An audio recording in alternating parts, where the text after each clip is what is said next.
Top news and educational একাডেমিতে তোমাদের প্রত্যেকে স্বাগতম জানাই। আজকে বেশ কিছু গুরুত্বপূর্ণ বিষয় নিয়ে আলোচনা করব। তার মধ্যে প্রথম বিষয় হচ্ছে টেট পাস শিক্ষার্থীদের সার্টিফিকেট প্রদানের নির্দেশ দিয়েছেন বিচারপতি অমিতা সিনহা। কারা এই সার্টিফিকেটটা পাবে এবং কিভাবে তারা ডাউনলোড করতে পারবে সেই নিয়ে বিস্তারিত আলোচনা করব।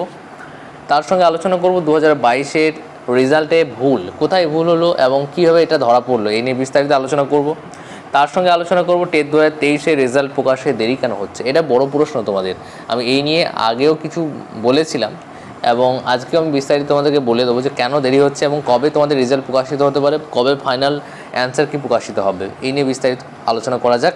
তার আগে তোমাদেরকে জানিয়ে রাখি, তোমরা এনআইএস ভিডিওতে যে এনআইএস নিয়ে যে ভিডিওটা তোমরা দেখেছো সেই ভিডিওতে তোমাদের অনেক রকম প্রশ্ন রয়েছে। আমি একটা কথাই তোমাদেরকে বলেছিলাম যে সমস্ত ছাত্রছাত্রীরা গভর্নমেন্ট হোক অথবা প্রাইভেট হোক, তারা যদি জব চলাকালীন এনআইএস করে থাকে তাদের ভ্যালিড থাকছে, আর যারা করেনি তাদের ভ্যালিড থাকবে না।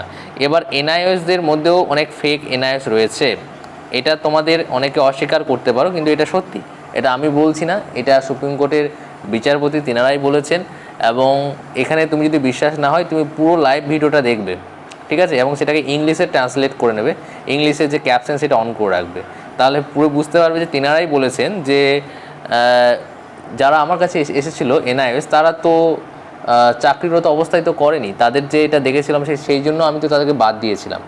এবার সেই জন্যই তো রিভিউ পিটিশনটা গ্রহণ করেছে। রিভিউ পিটিশন গ্রহণ করার পিছনে এটা একটা বড় কারণ, এবং সিজি তিনি রিকোয়েস্টও করেছিলেন যে রিভিউ পিটিশনটা একবার দেখা ওই এনআইএসদের।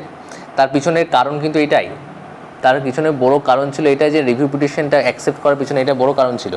এবার ওনারা কিভাবে এটাকে আলাদা করবেন সেটা ওনারা ভালো করে জানেন, সেটা কিছুদিন পরে তোমরা জানতে পারবে, ঠিক আছে, একটু অপেক্ষা করো, তাহলে কিছুদিন পরে তোমরা কিছুদিন মানে 5 থেকে 6 দিন পর তোমরা জানতে পারবে।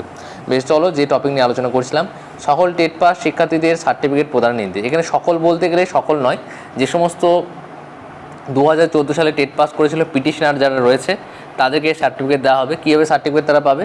সার্টিফিকেটটা তারা 3 সপ্তাহের মধ্যে পাবে, রোল নাম্বার এবং ডেট অফ বার্থ দিয়ে। কীভাবে তোমরা ডাউনলোড করবে এর ফুল ভিডিও আমি সংক্ষেপে যতটা চেষ্টা করবো ছোটো করে একটা ভিডিও আমি চ্যানেলে আপলোড করে দেবো, কীভাবে সার্টিফিকেটটা তোমরা ডাউনলোড করবে। দ্বিতীয় প্রশ্ন হচ্ছে 2022-এর টেটের রেজাল্টে ভুল হয়েছে।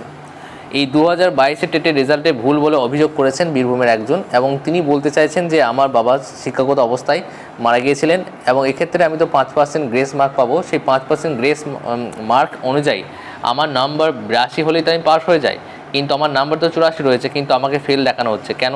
এই নিয়ে বিচারপতি অমিতা সিনহা তিনি বলেছেন যে এই বিষয়টাকে 4 সপ্তাহের মধ্যে দেখা হোক, রিপোর্ট জমা করার কথা বলেছেন আগামী 4 সপ্তাহের মধ্যে, এবং দেখা যাক কী হয়। আশা করি এই ভুলটা পর্ষদ দ্রুত শুধরে নেবে। আমার যেটা মনে হচ্ছে যে পর্ষদের এই ভুলটা হয়েছে কারণ পর্ষদ এই গ্রেস মার্কের বিষয়টা পর্ষদের মাথায় ছিল না।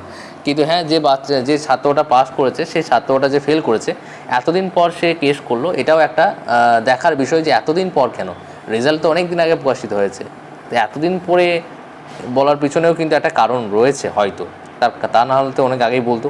এটা কিন্তু তোমরা বুঝতে পারবে যে কি হয়েছে না হয়েছে, এটা কোর্টে যখন রিপোর্ট পেশ করবে তখনই জানা যাবে, তাছাড়া ভিতরের বিষয় এতটা বলা যাবে না।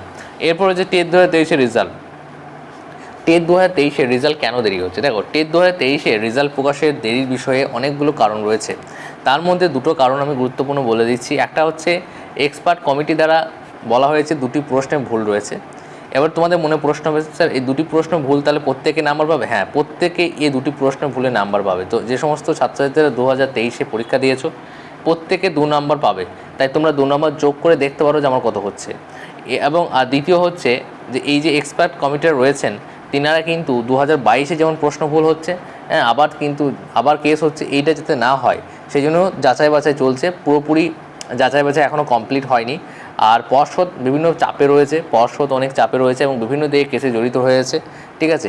তোমাদের যতটা আপডেট আছে আমাদের আগস্টের 15 থেকে 20 তারিখের মধ্যে ফাইনাল অ্যান্সার কি প্রকাশিত হয়ে যাবে এবং 1 সপ্তাহের পর তোমাদের রেজাল্ট প্রকাশিত হয়ে যাবে, ঠিক আছে। অনেক দিন হয়ে গেল তোমাদের রেজাল্ট দেয়নি, এর পিছনে অনেকগুলো কারণ রয়েছে, এবং যে রেজাল্টটা প্রকাশিত হবে সেটা একদমই ফাইনাল হবে এবং আশা করা যায় 2023-এর এরপর আর কোনো কেস হবে না। 2022 যেমন কেস হয়ে গেল প্রশ্নভুল মামলাটা, এবার প্রশ্নভুল মামলা নিয়ে তোমাদের প্রশ্ন, স্যার প্রশ্নভুল মামলা 2022-এর কি কোনো আপডেট রয়েছে? প্রশ্নভুল মামলা 2022-এর এই মুহূর্তে লেটেস্ট কোনো আপডেট নেই, সেই জন্য কিন্তু আপডেট দিচ্ছে না, তা না হলে আপডেট আমাদের চ্যানেলে সর্বপ্রথম তোমরা পেয়ে যাবে। তাহলে চলো আজকে এই পর্যন্তই। আর এনআইএস নিয়ে তোমাদের যত রকম প্রশ্ন রয়েছে আবারও এই ভিডিওর কমেন্ট বক্সে তোমরা করতে পারো, কিন্তু আমি বললাম 5 থেকে 6 দিন পর তোমরা পুরো ক্লিয়ার বুঝতে পারবে।